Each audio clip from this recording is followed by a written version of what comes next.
Hey everybody, we're going to start with the homogeneous method for finding y. This is another way similar to separating and integrating. What we're going to do is we're going to use kind of a u substitution method in order to separate and integrate.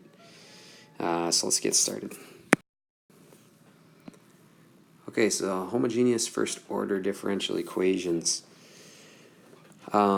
Basically we want to end up getting an integral on one side, which is du, and on another side, which is dx. Okay, so we're going to be getting rid of y and x for that matter, and finding a way to integrate with respect to u and x. So first of all, homogeneous is an expression for dy dx that looks like or can be altered to a single term to work by separation of variables. So we're going to use this substitution right here. Okay, u equals y over x. And I want to do this legwork up front so it makes sense later. We're going to write that u equals y over x, and therefore y equals u times x. So dy dx will equal the product rule of ux, right? So this would be derivative of the first, du with respect to x times the second, plus the derivative of the second times the first. Well, the derivative of x is 1.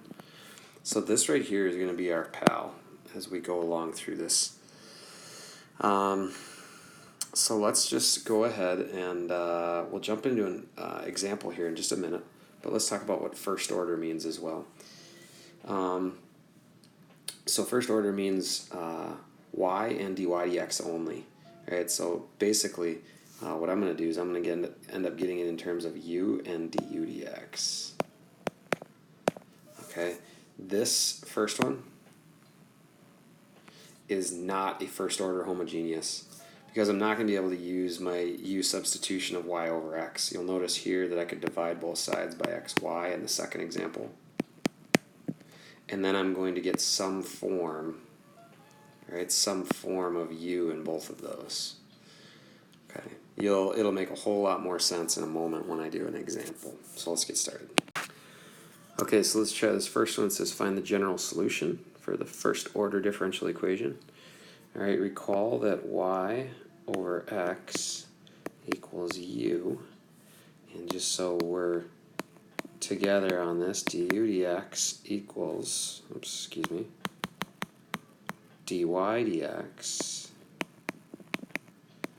equals du dx times x plus u. Okay, so let's do a little work on this one. Let's divide both sides by 2xy.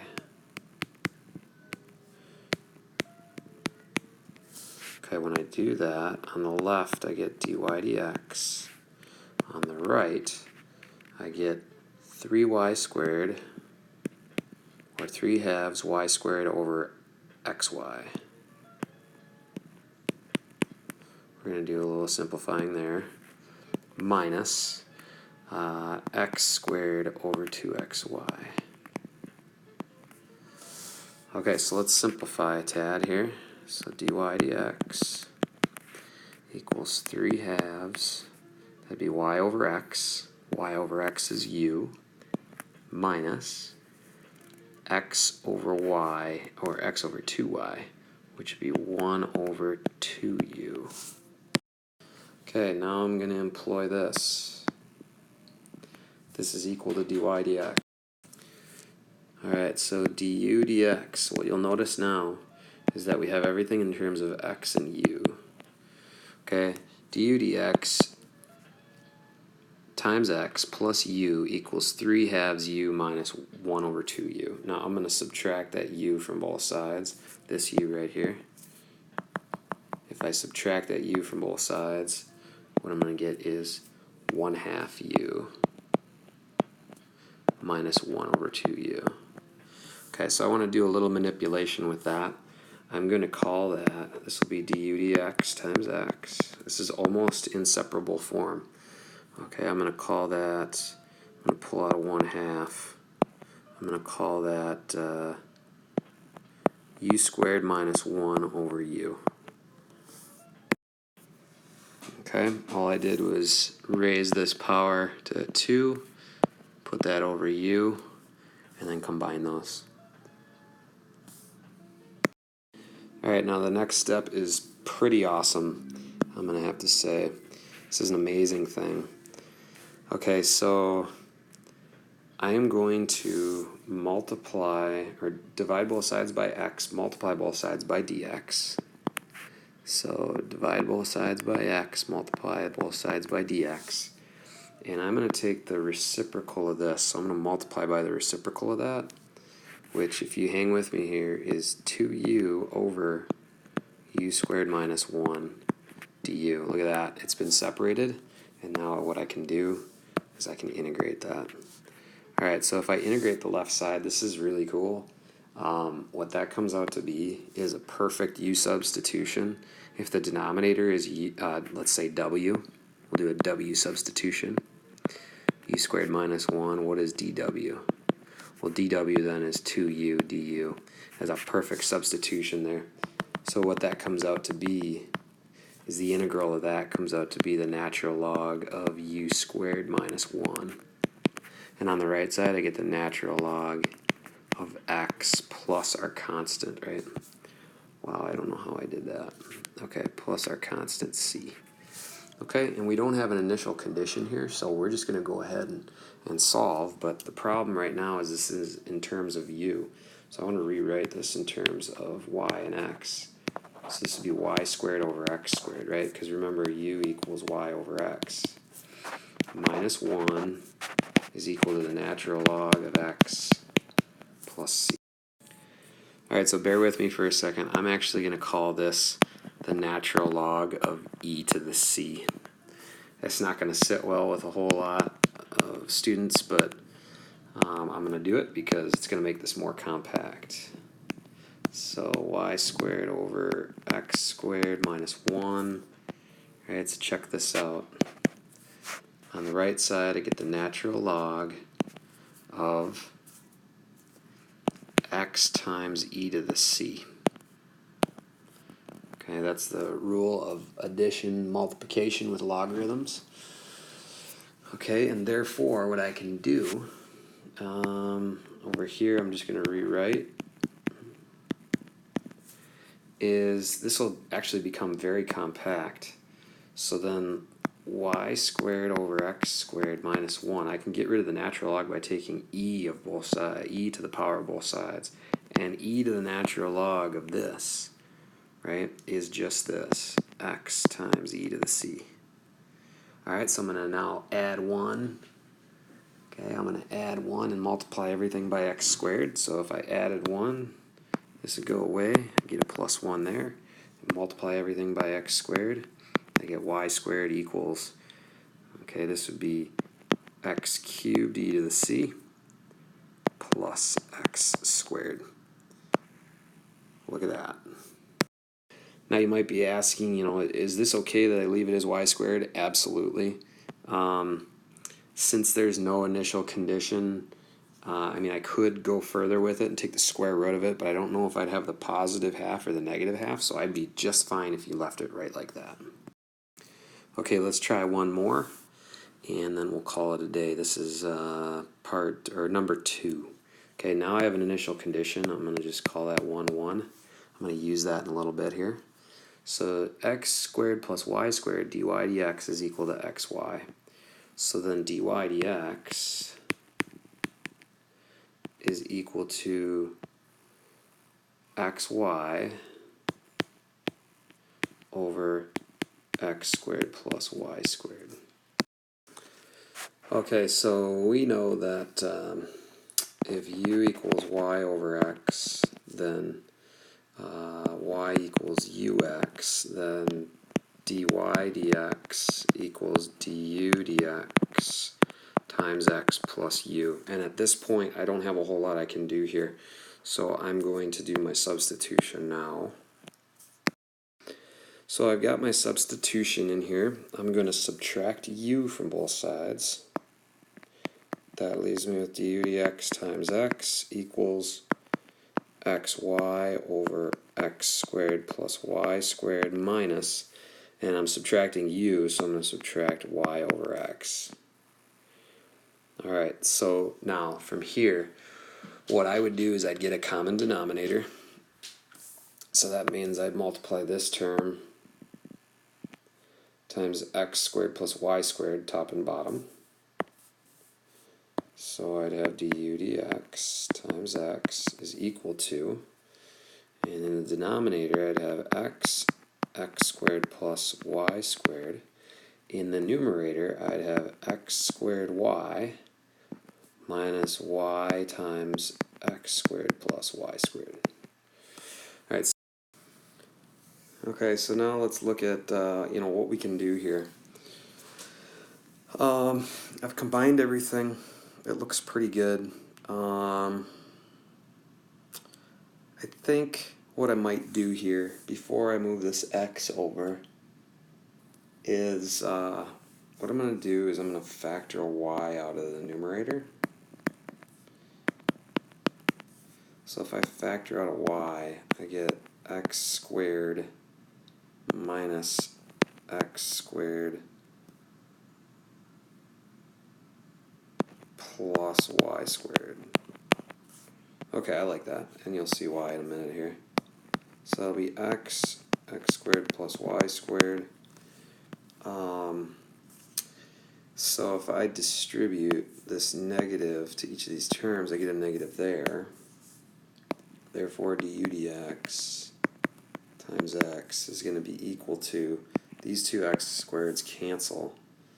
So I get negative y cubed on the top. Negative y cubed over x squared plus y squared. Oh yeah, this is getting places now. Okay, now I'm going to divide by x. That makes this an x squared. So du dx is equal to, let's see what we got here. If I took two of these y's, I would have a negative y times u squared over x squared plus y squared. And this is where the trickery begins. Okay, y is equal to ux. Okay, so I'm going to plug that in. I'm going to plug ux in both here, and I'm going to plug ux in here. So watch what this becomes. Du dx equals negative ux times u squared. What would that become? That would be u cubed x. In the denominator I get x squared plus ux squared.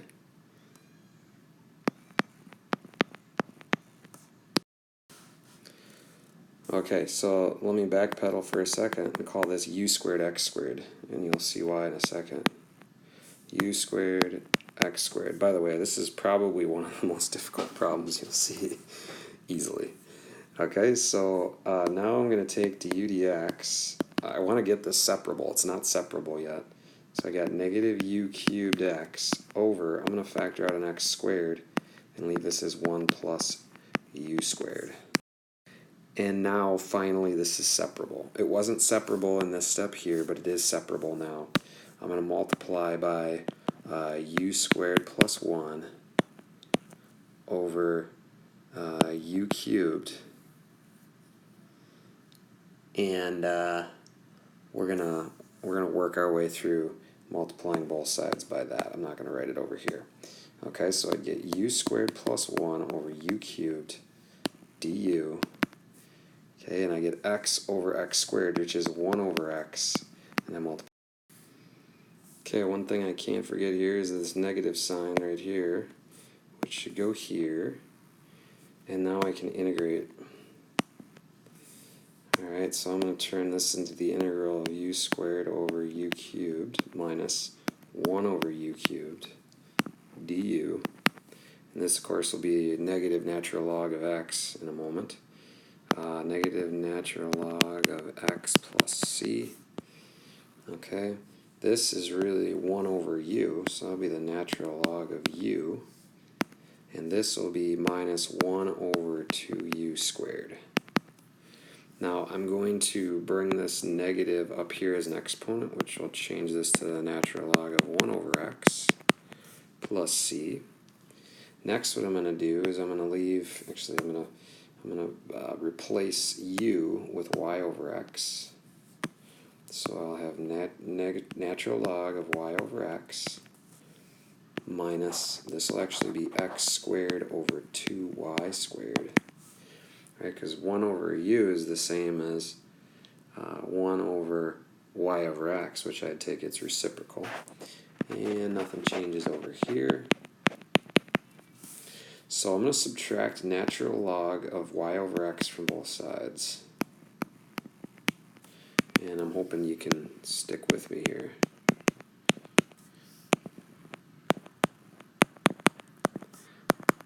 Okay, so really this would be the natural log of 1 over x over y over x. What would happen to the x's there? They would cancel. Therefore, I get the natural log of 1 over y plus c is equal to negative x squared over 2y squared. Now, at this point, I could solve for c. When x is 1, y is 1. Therefore, it's pretty clear I would get negative 1/2 is equal to the natural log of 1 plus c. And the natural log of 1 is 0, so c has to equal negative 1/2. So what I'll have here then is that negative x squared over 2y squared is equal to the natural log of 1 over y minus 1/2. Now, I'm not going to be able to isolate y here. It's not going to be possible. So what I'm going to do is I am going to add 1/2 to both sides. So if I add 1/2 over here,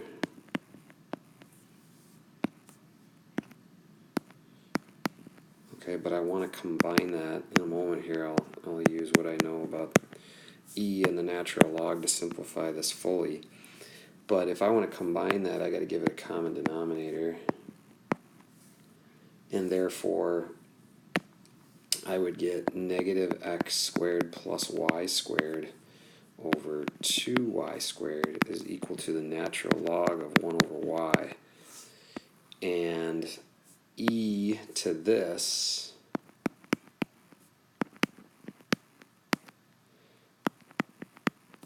would equal 1 over y. Therefore, and this step is hopefully doesn't get you, but if I change the sign on y, I change the sign on the exponent.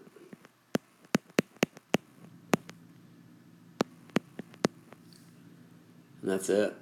Guys, that's it. That's what y is. Of course, I couldn't isolate y altogether, but that is about as hard as you will see a problem get using the homogeneous method of separation integration. All right, that's day number 6. We'll move on to day number 7, and that'll be it for first semester.